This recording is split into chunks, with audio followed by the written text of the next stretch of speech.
اب نئے مضمون کا آغاز ہوتا ہے۔ تتمہ نصیحت حضرت پیغمبر صلی اللہ علیہ وسلم بیمار را حضور صلی اللہ علیہ وسلم کا اس بیمار کو نصیحت کرنے کا بقیہ قصہ۔ پیغمبر صلی اللہ علیہ وسلم نے اس بیمار سے فرمایا، جب بیمار دوست کی مزاج پرسی کی، شاید تو نے کوئی دعا کی ہے، نادانی سے زہریلا شوربہ پیا ہے، یاد کر کیا دعا کی ہے جب تو نفس کے مکر سے پریشان ہوا ہے۔ اس نے کہا، مجھے یاد نہیں، مگر توجہ ڈال دیجئے مجھ پر، فوراً مجھے یاد آ جائے گی۔ حضور صلی اللہ علیہ وسلم کی نور عطا کرنے والی تشریف آوری سے وہ دعا اس کے دل میں آ گئی۔ نورانی خاندان کے پیغمبر کی توجہ سے وہ بھولی ہوئی دعا اس کے دل میں آ گئی۔ اس روزن سے جو دل سے دل تک ہے چمکی، روشنی جو حق اور باطل میں فرق کر دینے والی ہے۔ یہاں مترجم نے حاشیے میں لکھا ہے کہ ہمشت کا مطلب ہے باطنی توجہ، وہ دعا جو اس نے کی تھی اور بھول گیا تھا۔ حضور صلی اللہ علیہ وسلم کی باطنی توجہ سے آپ کے قلب مبارک سے ان کے قلب تک نور پہنچا، جس سے وہ دعا یاد آ گئی۔ اور یہاں حاشیہ ختم ہوتا ہے۔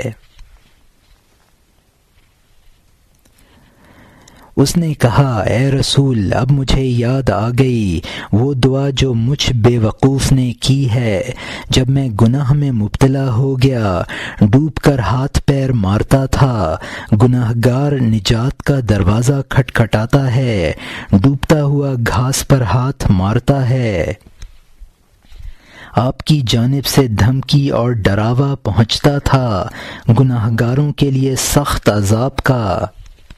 میں پریشان ہو گیا اور کوئی تدبیر نہ تھی، مضبوط قید تھی اور نہ کھلنے والا تالا، نہ صبر کا مقام، نہ بھاگنے کی جگہ، نہ توبہ کی امید، نہ جھگڑے کا موقع، نہ خدا کے علاوہ کوئی میرا دوست۔ میرا کام ایسا مشکل ہو گیا، میں غم سے ہاروت و ماروت کی طرح آہ کرتا تھا کہ اے میرے پیارے، اے میرے پیدا کرنے والے۔ یہاں مترجم نے حاشیے میں لکھا ہے کہ یعنی ان حالات میں پریشان ہو گیا۔ ہاروت و ماروت وہ دو فرشتے جو اپنے گناہوں کی پاداش میں بابل کے کنویں میں الٹے لٹکے ہوئے مانے گئے ہیں۔ یہ شرعی اعتبار سے محض ایک افسانہ ہے جس کی کوئی حقیقت نہیں ہے۔ اور یہاں حاشیہ ختم ہوتا ہے۔ اب نئے مضمون کا آغاز ہوتا ہے، جس کا عنوان ہے ذکر دشواری عذاب آخرت و سختی آن، یعنی آخرت کے عذاب کی دشواری اور سختی کا ذکر۔ ہاروت و ماروت نے خطروں کی وجہ سے اعلانیہ بابل کے کنویں کو پسند کر لیا تاکہ آخرت کے عذاب کو اسی جگہ بھگت لیں۔ ہوشیار ہیں اور عقل مند ہیں اور جادوگر جیسے ہیں۔ اچھا کیا اور بامحل تھا۔ دھوئیں کی تکلیف آگ سے زیادہ آسان ہوتی ہے۔ اس عالم آخرت کی تکلیف کی کوئی حد نہیں ہے۔ دنیا کی تکلیف اس کے مقابلے میں آسان ہے۔ قابل مبارکباد ہے وہ شخص جو مجاہدہ کرتا ہے، بدن کو تنبیہ اور اس کے ساتھ انصاف کرتا ہے تاکہ اس جہاں یعنی آخرت کی تکلیف سے نجات پالے۔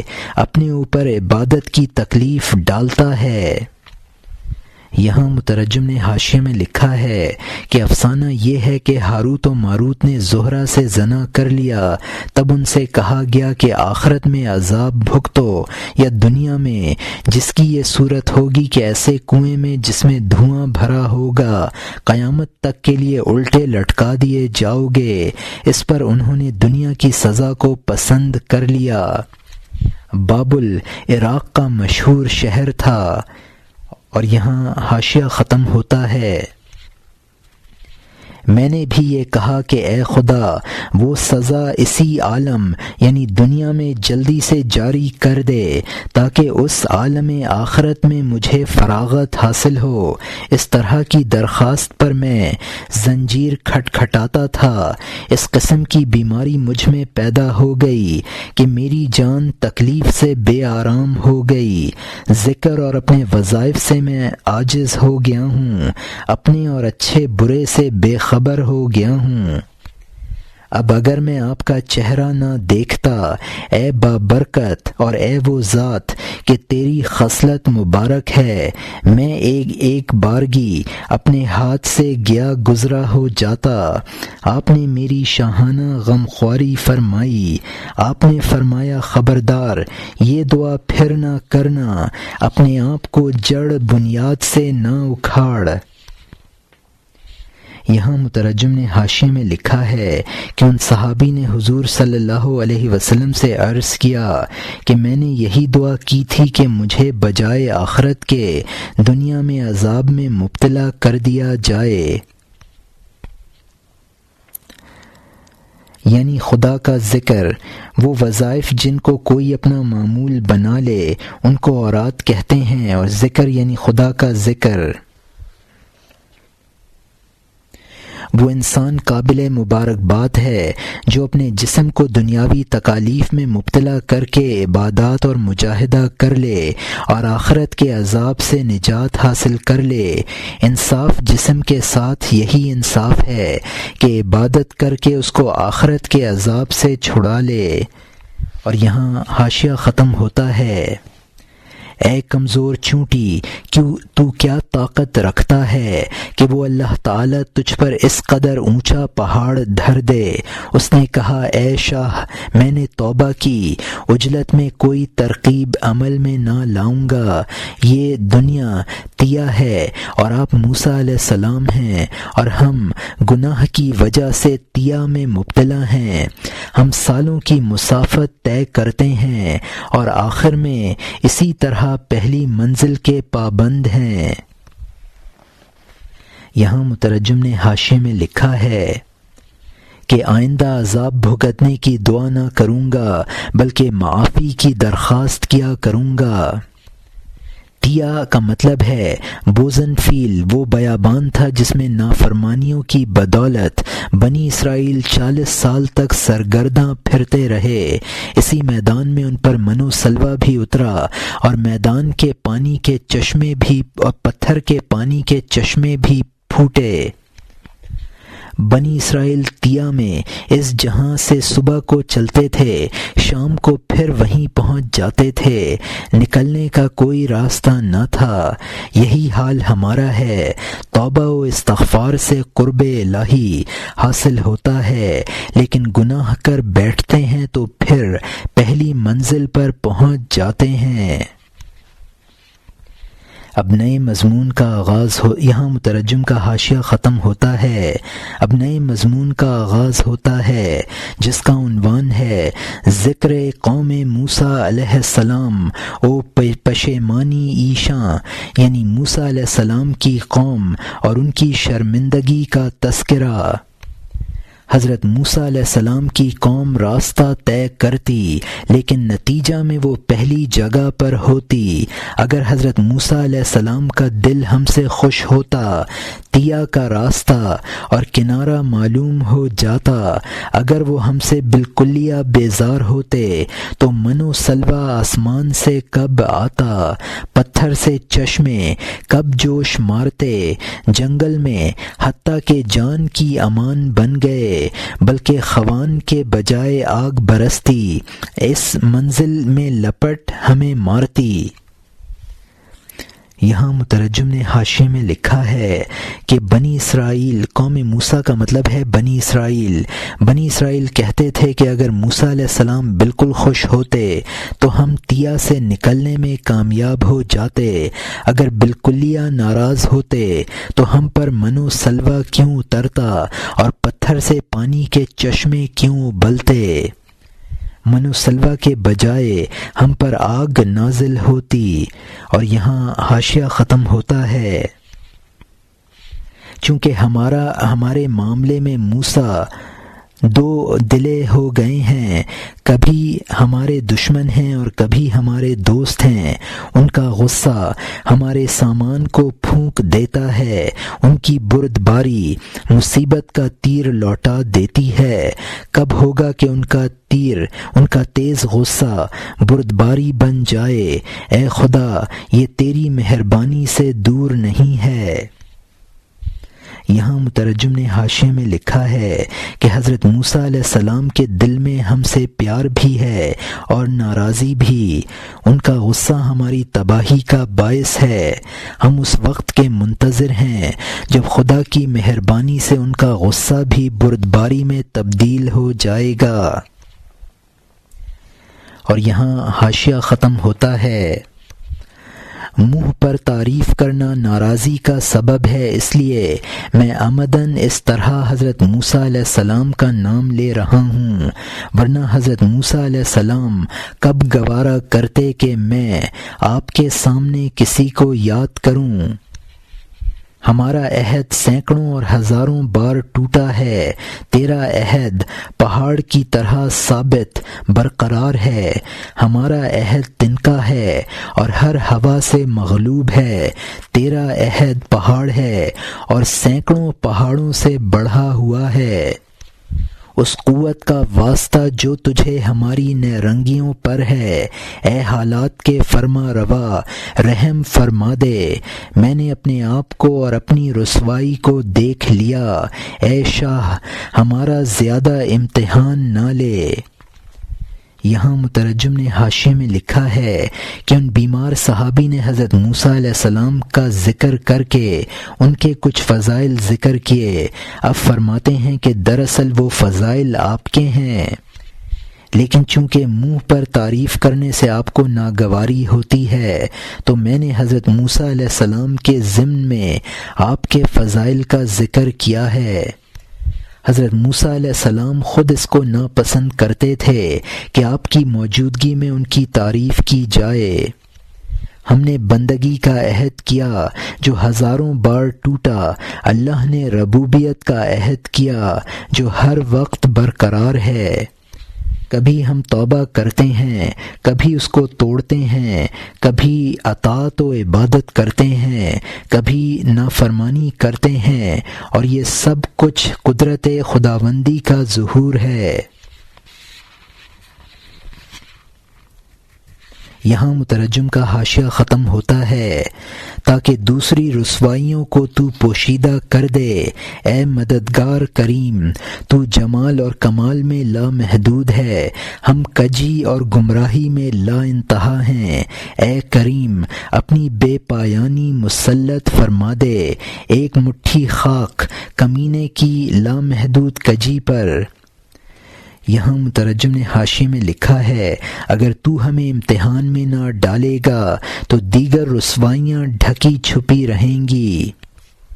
اللہ کا جمال و کمال لامحدود ہے اور بندہ کی خطائیں لامحدود ہیں، لہٰذا وہی پردہ پوشی کر سکتا ہے۔ اور یہاں حاشیہ ختم ہوتا ہے، دیکھ ہمارے لباس کا ایک تار رہ گیا ہے، ہم شہر تھے اور ایک دیوار رہ گئی ہے۔ اے شاہ، باقی کی حفاظت کر تاکہ شیطان کی جان بالکلیہ خوش نہ ہو، ہماری وجہ سے نہیں، اس پہلی مہربانی کی وجہ سے کہ تو نے گمراہوں کو تلاش کیا ہے۔ یہاں مترجم نے حاشیے میں لکھا ہے کہ ہماری پردہ پوشی کے ظاہری اسباب ختم ہو گئے ہیں، لباس کا صرف ایک تار رہ گیا ہے، نیکی کی تمام قوتیں ہم فنا کر چکے ہیں، اس کے صرف آثار باقی رہ گئے ہیں۔ البقیہ کا مطلب ہے کہ جو کچھ باقی ہے اس کی حفاظت کر دے تاکہ بالکلیہ تباہی نہ ہو۔ ہم پر رحم اپنے قدیم رحم کے طفیل کر دے جو گناہ گاروں کو معاف کرنے کے لیے تلاش کرتا ہے۔ اور یہاں مترجم کا حاشیہ ختم ہوتا ہے، جب تو نے اپنی قدرت کا اظہار کیا ہے رحم فرما دے، اے وہ ذات جس نے چربی اور گوشت میں رحم کا مادہ رکھ دیا ہے، اگر یہ دعا تیرا غصہ بڑھائے، اے بڑے تو اور دعا سکھا دے، جیسا کہ حضرت آدم علیہ السلام جنت سے گرے، ان کو تو نے توبہ کے طریقہ کی تعلیم فرمائی کہ شیطان سے وہ نجات پا گئے۔ شیطان کیا ہوتا ہے جو حضرت آدم علیہ السلام سے بڑھ جائے، ایسی بساط پر اس سے بازی جیت لے۔ حقیقتاً سب حضرت آدم علیہ السلام کا نفع ہوا، وہ برا مکر حاسد کی لعنت بنا، ایک چال دیکھی اور 200 چالیں نہ دیکھیں، تو اپنے خیمے کا ستون کاٹ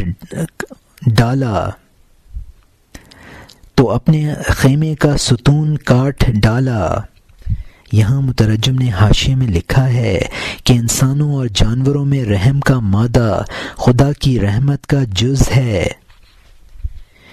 یہ دعائیہ الفاظ پسند نہیں ہیں تو ہی اور دعا سکھا دے، جیسا کہ تو نے حضرت آدم علیہ السلام کو خود دعا سکھا دی تھی جس سے ان کی لغزش معاف ہوئی۔ شیطان نے جو مکر حضرت آدم علیہ السلام کے نقصان کے لیے کیا وہ ان کے نفع کا سبب بن گیا اور توبہ کے بعد ان کو مزید قرب حاصل ہو گیا۔ شیطان نے اپنے مکر کی طرف دھیان کیا، اللہ تعالی کی تدبیروں کو ذہن میں نہ رکھا اور اپنے مکر سے خود برباد ہو گیا۔ یہاں مترجم کا حاشیہ ختم ہوتا ہے۔ رات میں دوسرے کی کھیتی میں آگ لگائی، ہوا نے اس کو اس کی کھیتی کی طرف روانہ کر دیا۔ لعنت شیطان کی آنکھ کی پٹی تھی، یہاں تک کہ اس مکر کو مقابل کی بربادی سمجھا۔ اس کا مکر اس کی جان کی تباہی بنا۔ تو خود کہے گا آدم علیہ السلام اس کے گمراہ کرنے والے تھے۔ یہاں مترجم نے حاشیے میں لکھا ہے کہ شیطان نے حضرت آدم علیہ السلام کو تباہ کرنے کے لیے مکر کیا اور خود اس کے جال میں پھنس گیا۔ شیطان کے لیے اللہ کی لعنت آنکھ کی پٹی ثابت ہوئی، وہ اپنے انجام کو نہ دیکھ سکا۔ شیطان تو حضرت آدم علیہ السلام کی تباہی کا سبب نہ بنا، البتہ حضرت آدم شیطان کی تباہی کا سبب بن گئے۔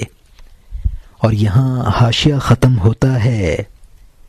لعنت یہ ہوتی ہے کہ اس کو کج بین بنا دے، اس کو حاسد اور متکبر اور کینہ ور کر دے، یہاں تک کہ وہ جان لے گا کہ جو شخص برائی کرتا ہے انجام کار وہ لوٹتی ہے اور اس پر پڑ رہتی ہے، تمام مہروں کو الٹا دیکھتا ہے، مات اور نقصان اور ذلت اس کی ہوتی ہے۔ یہاں مترجم نے حاشیے میں لکھا ہے کہ جب کوئی خدا کی لعنت میں گرفتار ہوتا ہے تو کج بین اور حاسد اور متکبر اور کینہ ور بن جاتا ہے، برائی کا وبال خود برائی کرنے والے کو بھگتنا پڑے گا۔ شطرنج کی وہ چال جس سے مخالف کے نرو فرزین کی مار کا خطرہ کم ہو جائے اس کو فرزین بند کہتے ہیں۔ مات کا مطلب ہے بازی ہارنا۔ اور یہاں حاشیہ ختم ہوتا ہے۔ اس لیے کہ اگر وہ اپنے آپ کو ناچیز سمجھتا، زخم کو مہلک اور ناسور سمجھتا، اس طرح دیکھنے سے اندر درد اٹھتا ہے، درد اس کو پردے سے باہر لے آتا ہے۔ جب تک ماؤں کے دروزہ نہ ہو بچہ کو پیدا ہونے کے لیے کوئی راستہ نہیں ملتا۔ یہ امانت دل میں ہے اور جان حاملہ ہے، اور یہ نصیحتیں دایا جیسی ہیں۔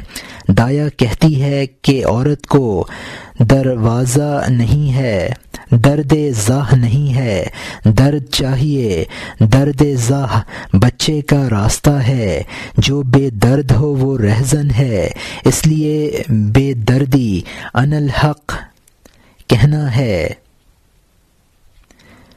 یہاں مترجم نے حاشیے میں لکھا ہے، اگر تکبر نہ ہو تو انسان اپنی برائی کو برائی سمجھ کر ازالہ کر لیتا ہے۔ اپنی خطا پر اگر انسان درد محسوس کر لے تو نجات ہو جاتی ہے۔ ماں کو اگر درد ذہ نہ ہو تو خوشکن نتیجہ سامنے نہیں آتا۔ بھلائی کی طاقتیں دل میں بمنزلہ حمل کے ہیں اور روح انسانی حاملہ ہے، اور وعظ و نصیحت ان قوا کو بروئے کار لانے والی ہے، لہٰذا وہ یہ بمنزلہ واقع ہے۔ ناصح کی نصیحت سے اگر درد نہیں پیدا ہوتا ہے تو بھلائی کی طاقتیں بروئے کار نہیں آتی ہیں۔ جس طرح دایا جب ہی جناتی ہے جبکہ عورت کے درد زا ہو، جس میں درد کا مادہ نہیں، وہ بے درد ڈاکو کی طرح ہے۔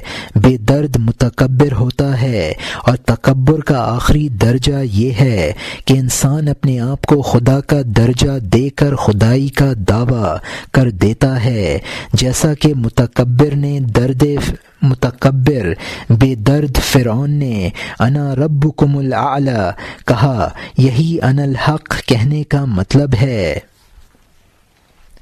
اور یہاں حاشیہ ختم ہوتا ہے، انا کو بے موقع کہنا موجب لعنت ہے، اور اس انا کو با موقع کہنا باعث رحمت ہے۔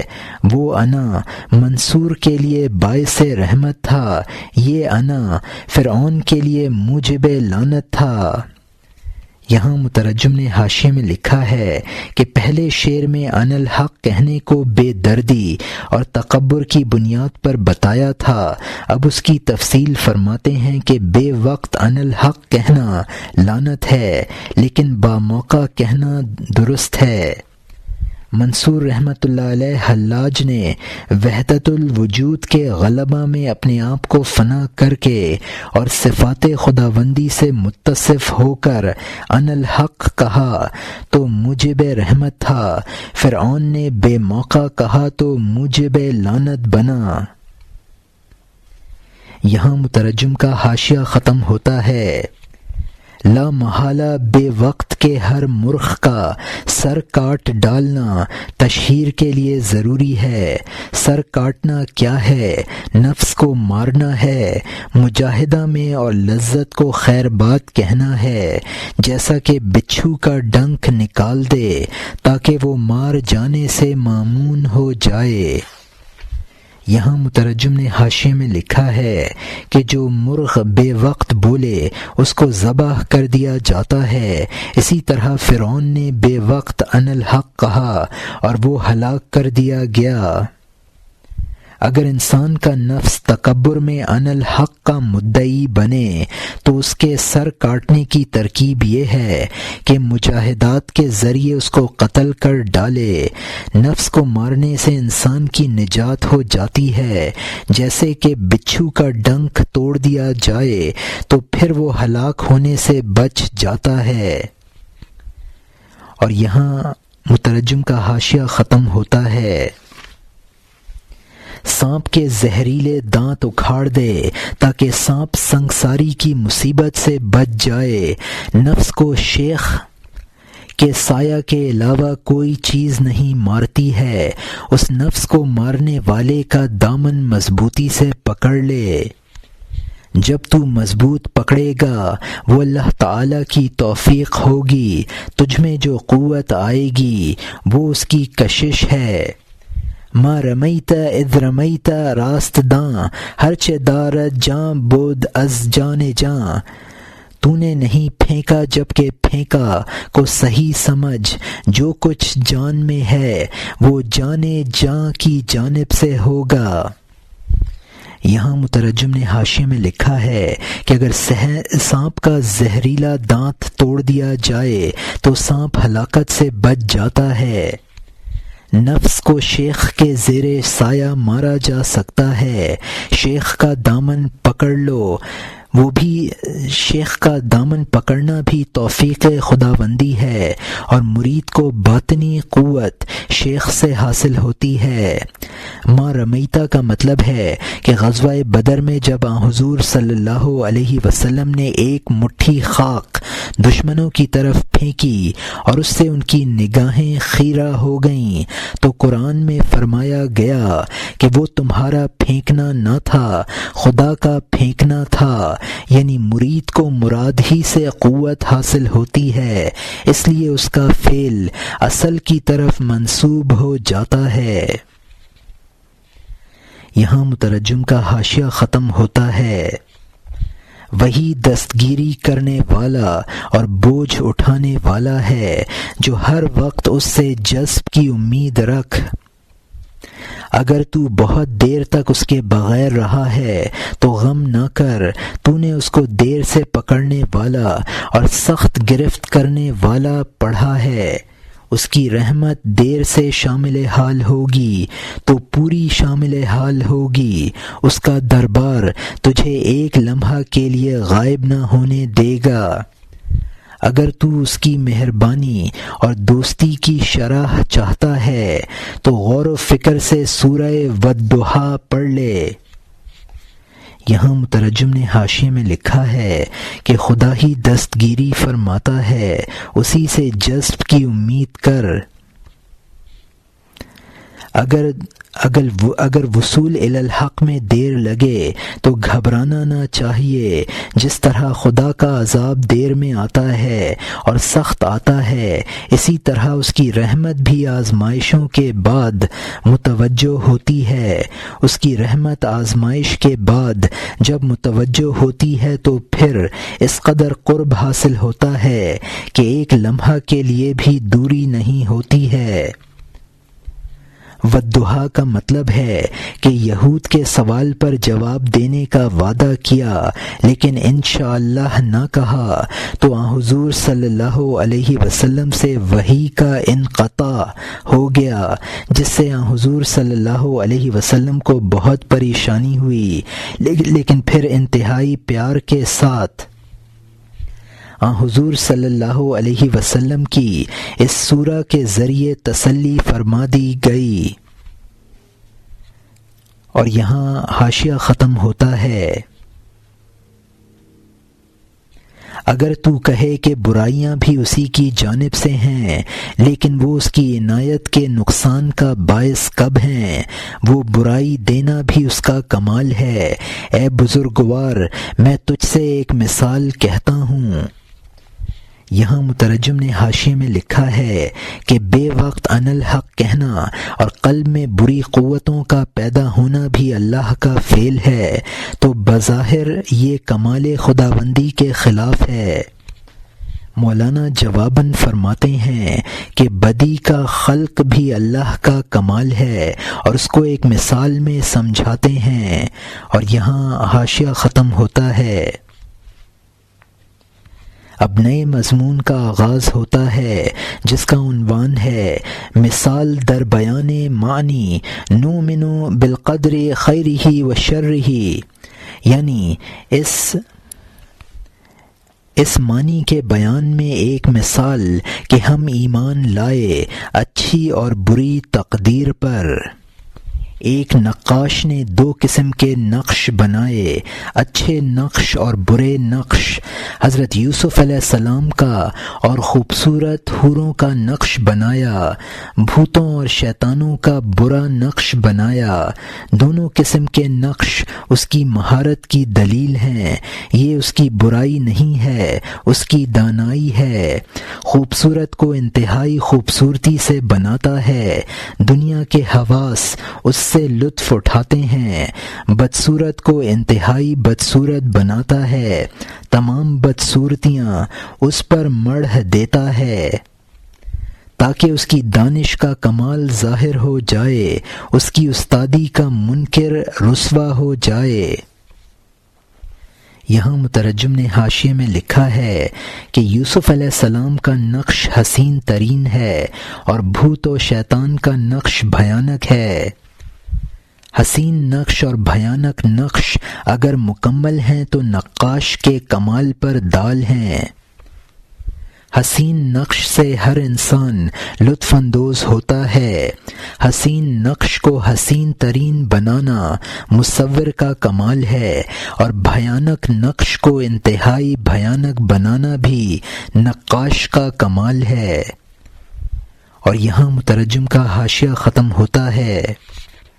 اگر وہ بدصورت کو نہ پیدا کر سکے تو ناقص ہے، اسی لیے وہ کافر اور مومن کا پیدا کرنے والا ہے، تو اس حیثیت سے کفر اور ایمان گواہ ہیں اس کی خدائی پر، اور دونوں اس کو سجدہ کرنے والے ہیں۔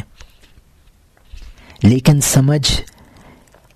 سمجھ لے کہ مومن خوشی سے سجدہ کرنے والا ہے، کیونکہ وہ رضامندی کا جویاں اور قصد کرنے والا ہے۔ کافر بھی جبراً خدا پرست ہے، لیکن اس کا مقصود دوسرا ہے۔ یہاں مترجم نے حاشیے میں لکھا ہے، اگر اللہ تعالی بدصورت بنانے کی طاقت نہیں رکھتا ہے تو یہ اس کے ناقص ہونے کی دلیل ہوگی، اور وہ ہر طرح کے نقصان سے پاک ہے۔ لہٰذا اس کو مومن اور کافر دونوں کا خلاق ماننا ہوگا۔ کفر اور ایمان اس کی خلاقی اور خدائی کے گواہ ہیں، اور دونوں اس کو سجدہ کرتے ہیں۔ کافر و مومن کے سجدے میں فرق یہ ہے کہ مومن کا سجدہ اختیاری اور رضائے قلب سے ہے، اور کافر کا سجدہ اضطراری ہے، اور اضطراری نہ ایمان معتبر ہے نہ عبادت۔ مستر جو کام کرتا ہے اس میں اس کا قصد و ارادہ نہیں ہوتا ہے۔ اور یہاں مترجم کا حاشیہ ختم ہوتا ہے۔ شاہی قلعہ تعمیر کرتا ہے لیکن سلطنت کا مدعی ہے، وہ باغی بنا تاکہ ملک اس کا ہو جائے، انجام کار قلعہ بادشاہ کا ہو جاتا ہے۔ مومن وہ قلعہ بادشاہ کے لیے تعمیر کرتا ہے، نہ کہ اپنی شان و شوکت کے لیے۔ یہاں مترجم نے حاشیے میں لکھا ہے کہ اضطراری عبادات کی مثال یہ ہے کہ وہ شخص جس کا ارادہ بغاوت کرنے کا ہے ایک قلعہ تعمیر کرتا ہے، لیکن مجبوراً ظاہر یہی کرتا ہے کہ یہ قلعہ بادشاہ کے لیے بنا رہا ہوں، لیکن اس کا قصد یہ ہے کہ بغاوت کر کے اس قلعہ میں شاہی کروں گا۔ ایسے آدمی کا انجام سوائے تباہی کے کچھ نہیں، قلعہ کے مفاد اس کو حاصل نہیں ہوتے ہیں۔ اسی طرح کافر کا اضطراری سجدہ اس کے لیے کچھ بھی مفید نہیں ہے۔ مومن صحیح نیت سے کام کرتا ہے تو مقصد کو پا لیتا ہے۔ اور یہاں حاشیہ ختم ہوتا ہے۔ بدصورت کہتا ہے، اے بدصورت کے پیدا کرنے والے شاہ، تو خوبصورت اور ذلیل بلا صورت کے پیدا کرنے پر قادر ہے۔ تو خوبصورت اور ذلیل بدصورت کے پیدا کرنے پر قادر ہے۔ خوبصورت کہتا ہے، اے شاہ حسن و جمال، تو نے مجھے عیبوں سے پاک کر دیا۔ حمد لک و شکر لک یا ذل منن، حاضری او ناظری برحال من۔ اے احسانات والے، تیری تعریف ہے اور تیرا شکریہ ہے، تو میری حالت پر حاضر و ناظر ہے۔ خلاصہ یہ ہوا کہ اس نے جو چاہا وہ کیا، اچھے اور برے کو کانٹے اور پھول کی طرح۔ وہ ہر بادشاہ کے اوپر بادشاہ ہے، کاموں کا بنانے والا ہے۔ اللہ تعالی جو چاہتا ہے وہ کرتا ہے۔ اوست بر ہر بادشاہ کار ساز یفعل اللہ ما یشاء۔ یہاں مترجم نے حاشیے میں لکھا ہے کہ ذوالمنن کا مطلب ہے احسانات والا۔ شہنشاہی خدا کی صفت ہے، وہ اپنے ہر فعل میں مختار کل ہے۔ اور یہاں حاشیہ ختم ہوتا ہے۔ اب نئے مضمون کا آغاز ہوتا ہے جس کا عنوان ہے وصیت کردن پیغمبر صلی اللہ علیہ وسلم بیمار را او دعا آموزیدن، یعنی حضور صلی اللہ علیہ وسلم کا بیمار کو نصیحت کرنا اور دعا سکھانا۔ پیغمبر صلی اللہ علیہ وسلم نے بیمار سے فرمایا، یہ کہہ کہ اے خدا مشکل آسان کر دے، آتنا فی دار دنیا نا حسن آتنا فی دار عقبہ نا حسن، ہمیں ہمارے دنیا کے گھر میں بھلائی عطا فرما، ہمیں ہمارے آخرت کے گھر میں بھلائی عطا فرما۔ راہ راہ بر ما چوبستاں کن لطیف، منزل ما خود تو باشی اے شریف، صراط مستقیم کو ہم پر باغ کی طرح پر لطف بنا دے، اے شرافتوں والے ہماری منزل خود تو ہی ہو۔ مومن حشر میں کہیں گے، اے فرشتوں کیا دوزخ مومنوں اور کافروں کا مشترک راستہ نہ تھا؟ مومن اور کافر اس پر گزرتے ہیں، ہم نے اس راستے میں دھواں اور آگ نہ دیکھی، یہ تو بہشت اور اطمینان کی بارگاہ ہے، وہ کم درجے کا راستہ کہاں ہے؟ تو فرشتے کہیں گے کہ وہ سبز باغ جو راستے میں تم نے فلاں جگہ دیکھا ہے، دوزخ اور سخت سزا کی جگہ وہی تھی، تمہارے لیے وہ باغ اور چمن اور درخت بن گئی ہے۔ یہاں مترجم نے حاشیے میں لکھا ہے، انسان کو ہر حالت میں اپنی بھلائی کے لیے دعا کرنی چاہیے۔ پل صراط پر سے مومن و کافر کو گزرنا ہوگا جو جہنم پر قائم کی جائے گی۔ مومن پل صراط سے گزر کر جنت میں پہنچ جائے گا۔ حضور صلی اللہ علیہ وسلم کی تعلیم کردہ دعا کا یہ اثر ہوگا کہ پل صراط پر سے گزرنے میں دوزخ کا منظر مومن کے لیے سبز باغ کا منظر بن جائے گا۔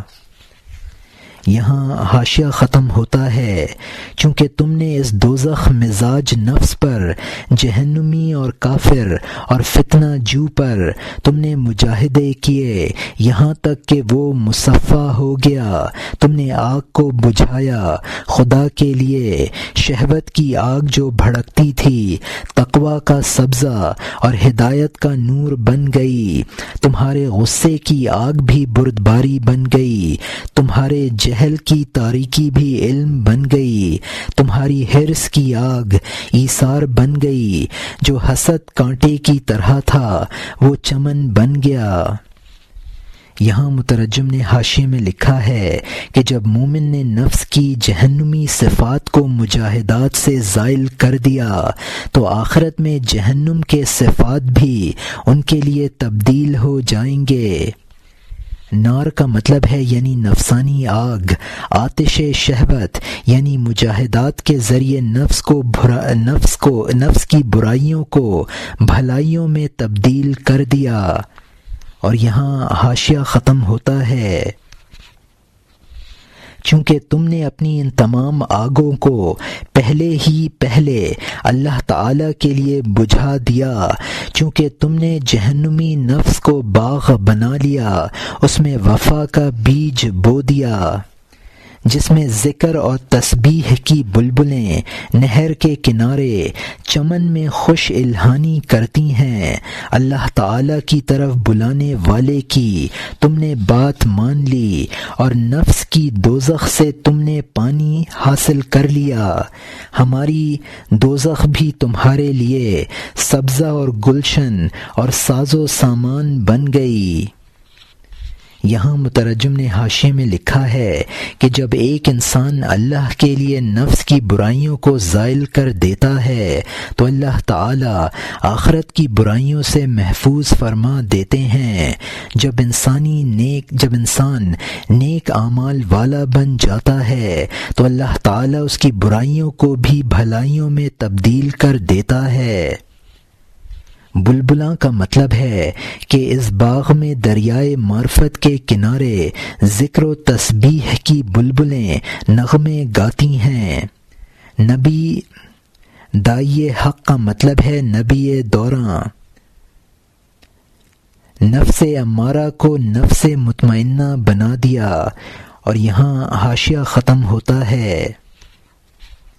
اے بیٹا احسان کا بدلہ کیا ہے، مہربانی اور احسان اور معقول ثواب، چیست احسان را مکافات اے پسر، لطف و احسان و ثواب معتبر۔ کیا تم نے نہیں کہا تھا ہم فدائی ہیں، آپ کے اوصاف کے پیش نظر ہم فانی ہیں، ہم خواہ مفلس اور خواہ دیوانے ہیں، اسی ساقی اور اسی پیمانے کے مست ہیں۔ یہاں مترجم نے حاشیے میں لکھا ہے کہ قرآن پاک میں ہے کہ نیکی کا بدلہ نیکی ہے۔ پہلا خطاب تو عام مومنین کو تھا، یہ خطاب عشاق کے لیے ہے۔ اس کے ارشاد کی ہم فرما برداری کرتے ہیں، اپنی جان شیریں کو ہم گروی کرتے ہیں۔ جب تک دوست کا خیال ہمارے دلوں میں ہے، خدمت گاری اور فداکاری ہمارا کام ہے۔ انہوں نے جہاں کہیں عشق کی شمع روشن کی، عاشقوں کی لاکھوں جانیں جلا ڈالی ہیں۔ وہ عاشق جو بارگاہ کے اندر ہیں، وہ دوست کے رخ کی شمع کے پروانے ہیں۔ اے دل تو وہاں جا جہاں تیرے ساتھ روشن دل ہیں، جو مصائب کے لیے تیری ذرہ ہیں۔ یہاں مترجم نے حاشیے میں لکھا ہے کہ معرفت کے علوم کے ساقی کو ساقی کہا ہے۔ وہ عاشق جو مقربان بارگاہ خداوندی ہیں، ان کو عاشقاں کہا ہے۔ مولانا فرماتے ہیں کہ ان عاشقوں کی صحبت اختیار کرو۔ جوشن کا مطلب ہے لوہے کی جنگی ذرہ جو تیر و تلوار سے حفاظت کرتی ہے۔ اور یہاں حاشیہ ختم ہوتا ہے، وہ تجھے دل میں جگہ دیتے ہیں تاکہ تجھے جام کی طرح شراب سے بھرپور کر دیں۔ ان کے دل میں تو جگہ بنا لے، اے روشن چاند آسمان میں جگہ کر لے۔ وہ عطاروں کی طرح دل کا دفتر کھول دیں گے تاکہ تجھ پر راز کھول دیں۔ بچوں کے سامنے رہ تو اپنوں کے سامنے رہ تو آوارہ کیوں ہے؟ اگر تو چاند کا ٹکڑا ہے کامل چاند سے جڑ جا، جز کو اپنے کل سے پرہیز کیوں ہے؟ مخالف کے ساتھ یہ میل کیوں ہے؟ یہاں مترجم نے حاشیے میں لکھا ہے، ان عاشقوں کی صحبت اختیار کرو گے تو وہ اپنے دل میں تمہیں جگہ دیں گے اور شراب معرفت سے مست کر دیں گے۔ یہ عاشق جو مرتبہ کی بلندی میں آسمان جیسے ہیں۔ عطار و ستارہ کا نام ہے جس کو دبیر فلک یعنی آسمان کا منشی کہا جاتا ہے، اور علوم و معارف کا تعلق اس سے جانا جاتا ہے۔ جب تجھ میں صلاحیت ہے تو یہ تیرے عاشق ہیں، تو ان سے کیوں بچتا ہے؟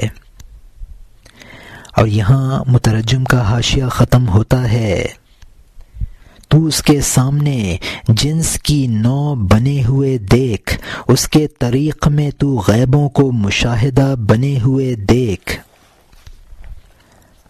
یہاں مترجم نے حاشیے میں لکھا ہے، وہ کلی ہے جس کے ماتحت مختلف حقیقتوں کی نوعیں داخل ہوتی ہیں۔ نو وہ کلی ہے جس کے تحت ایک حقیقت کے فرد داخل ہوتے ہیں، یعنی ان عاشقان خدا کی صحبت میں تجھے وحدت حقیقی کا جلوہ نظر آئے گا اور تو سب چیزوں میں ایک وجود دیکھے گا۔ ان کی صحبت میں تیرے مشاہدے میں غیبی اسرار آ جائیں گے۔ اور یہاں حاشیہ ختم ہوتا ہے، اے عقل مند عورتوں کی طرح تو کب تک فریب کی قدر کرے گا؟ جھوٹ اور فریب سے کب مدد حاصل کر سکے گا؟ خوش آمد اور فریب کے میٹھے الفاظ تو قبول کرتا ہے، عورتوں کی طرح جیب میں رکھ لیتا ہے۔ تیرے لیے شاہوں کی گالیاں اور چپت مناسب ہیں، گمراہوں کی تعریف سے شاہوں کا تماچا کھا، کمینوں کا شہد نہ کھا، تاکہ تو صاحب دل لوگوں کی توجہ سے انسان بن جائے، کیونکہ انہی سے دولت و خلعت ملتی ہے۔ روح کی پناہ میں جسم روح بن جاتا ہے۔ جس جگہ تو ننگا بے سر و سامان دیکھے، سمجھ لے کہ وہ استاد سے بھاگا ہے، تاکہ وہ ویسا بنے جیسا کہ اس کا دل چاہتا ہے، وہ اس کا اندھا برا بدنصیب دل۔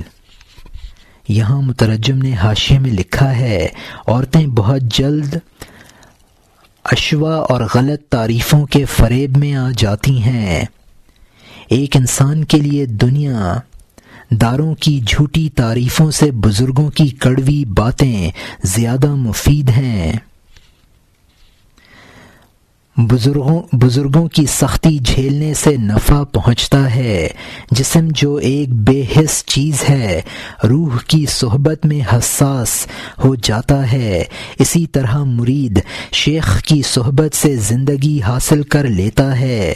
جو استاد کا ادب نہ کرے گا اور صحبت برداشت نہ کرے گا، محروم رہے گا۔ استاد سے بھاگنے کا سبب یہ ہوتا ہے کہ استاد کو اپنی منشا پر چلانا چاہتا ہے، اور جب اس میں کامیابی نہیں ہوتی تو بھاگتا ہے۔ یہاں مترجم کا حاشیہ ختم ہوتا ہے۔ اگر وہ ویسا بنتا جیسا کہ استاد چاہتا، اپنے آپ کو اور لوگوں کو سدھار دیتا۔ جو دنیا میں استاد سے بھاگے، یہ سمجھ لے وہ دولت سے بھاگتا ہے۔ تو نے جسم کی کمائی کا پیشہ سیکھ لیا، دین کے پیشے میں بھی ہاتھ ڈال۔ یہاں مترجم نے حاشیے میں لکھا ہے، اگر مرید شیخ کی مرضی کے مطابق مجاہدے کرے تو اپنی اور دوسروں کی ہدایت کا سبب بن جائے۔ دینداری سے روح کی اصلاح ہوتی ہے، جس کو بقا حاصل ہے۔ اور یہاں حاشیہ ختم ہوتا ہے۔ تو نامرد تھا، دنیا میں چھپا رہا، جب یہاں سے باہر نکلے گا کیا کرے گا؟ ایسا پیشہ سیکھ کہ آخرت میں مغفرت کی آمدنی اور کمائی حاصل ہو۔ وہ عالم آخرت ایک ایسا شہر ہے جو بازار اور کمائی سے بھرا ہے۔ تو ہرگز یہ نہ سمجھ کہ کمائی صرف اسی جگہ ہے۔ یہاں مترجم نے حاشیے میں لکھا ہے کہ نامرد کا مطلب ہے دین کی نامردی۔ دنیا میں تو چھپ سکتی ہے لیکن آخرت میں کھل کر رہے گی۔ آخرت میں اعمال حسنہ کے اچھے دام لگیں گے اور اعمال سیئہ کے کھوٹے دام لگیں گے۔ دنیا میں دنیا کے کاموں کی اجرت ملتی ہے۔ اور یہاں حاشیہ ختم ہوتا ہے۔ اللہ تعالیٰ نے فرمایا ہے کہ اس عالم یعنی دنیا کی کمائی اس عالم آخرت کی کمائی کے مقابلے میں بچوں کا کھیل ہے۔ اس بچے کی طرح جو بچہ پر چڑھے اور جمع کرنے والے کی طرح مساس کرے۔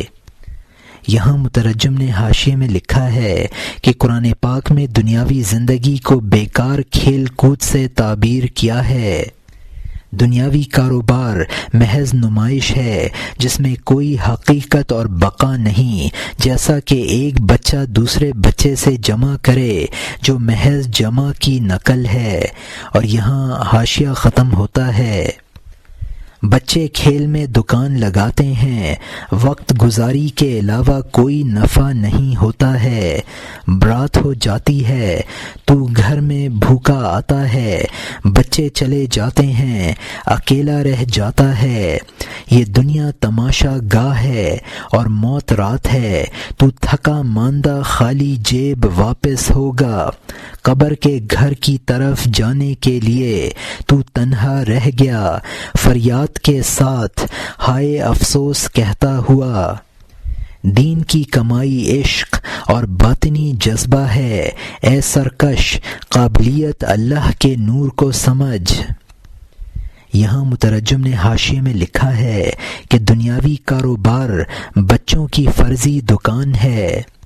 اس دنیا کو بچوں کی دنیا سمجھو اور موت کو رات تصور کرو۔ اگر دنیا میں لگے رہو گے تو جس طرح فرضی دکان والا بچہ بلا کمائی کے گھر کو تنہا لوٹتا ہے، اسی طرح موت آنے پر تم تنہا بلا کمائی کے کوچ کرو گے۔ دین کی کمائی عشق خداوندی اور باطنی جذب ہے اور اس کی قابلیت خدا داد ہے۔ اور یہاں حاشیہ ختم ہوتا ہے، تیرا یہ کمینہ نفس فنا ہو جانے والی کمائی چاہتا ہے، کب تک کمینی کمائی کرے گا؟ چھوڑ بس کر۔ حسی نفس اگر تجھ سے اچھی کمائی کا مطالبہ کرے، کوئی ہیلا اور مکر اس کے پس پشت ہوگا۔ یہاں مترجم نے حاشیے میں لکھا ہے کہ نفس کا تقاضا فانی لذتیں حاصل کرنا ہے۔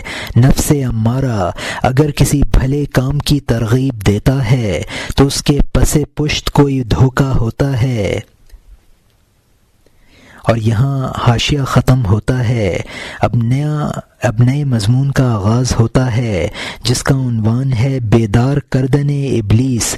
حضرت امیر المومنین معاویہ رضی اللہ عنہ را کے برخیز کے وقت نماز است، یعنی شیطان کا حضرت امیر المومنین معاویہ رضی اللہ عنہ کو بیدار کرنا کہ اٹھیے نماز کا وقت ہے۔ قصہ میں مذکور ہے کہ مسلمانوں کے ماموں رات کے وقت اپنے محل میں سو رہے تھے۔ محل کا دروازہ اندر سے بند تھا کیونکہ وہ لوگوں کی ملاقات سے تھک گئے تھے۔ اچانک ان کو ایک شخص نے جگا دیا۔ جب انہوں نے آنکھ کھولی وہ شخص چھپ گیا۔ یہاں مترجم نے حاشیے میں لکھا ہے کہ حضرت ماموں کا مطلب ہے حضرت امیر معاویہ رضی اللہ عنہ، حضرت ام حبیبہ ام المومنین زوجۃ النبی صلی اللہ علیہ وسلم کے بھائی ہیں۔ اس اعتبار سے وہ مسلمانوں کے ماموں ہیں۔ حضرت امیر معاویہ رضی اللہ عنہ لوگوں کی ملاقاتوں سے تھک کر محل کے اندر کا دروازہ بند کر کے سو گئے تھے۔ اور یہاں حاشیہ ختم ہوتا ہے، بولے محل میں کسی کے آنے کا راستہ نہ تھا، کون ہے جس نے یہ گستاخی اور ہمت کی؟ انہوں نے چکر لگایا اور فوراً جستجو کی تاکہ اس چھپے ہوئے کا پتہ لگا لیں۔